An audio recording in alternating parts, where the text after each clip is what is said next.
തങ്ങൾക്ക് മുന്നിൽ പാഞ്ഞ ക്രിമിനൽ സംഘത്തിന്റെ കാർ ഇടിച്ചിട്ട് പിടികൂടി പോലീസ്.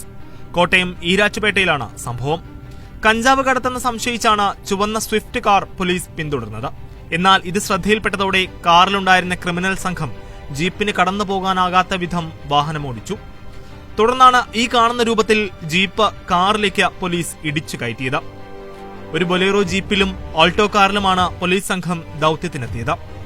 ഏറെ നേരത്തെ റോഡ് ചേസിനൊടുവിലാണ് ക്രിമിനൽ സംഘത്തെ പോലീസ് പിടികൂടിയത്. സംഭവത്തിൽ നിരവധി ക്രിമിനൽ കേസുകളിൽ പ്രതികളായ ജിജോ, അഭിലാഷ്, ഷാനവാസ് എന്നിവരെ പോലീസ് കസ്റ്റഡിയിലെടുത്തു. അപകടകരമായ ഡ്രൈവിംഗ്, സർക്കാർ ഉദ്യോഗസ്ഥരുടെ ഡ്യൂട്ടി തടസ്സപ്പെടുത്തൽ തുടങ്ങിയ വകുപ്പുകൾ ചുമത്തിയാണ് ഇവർക്കെതിരെ കേസെടുത്തത്.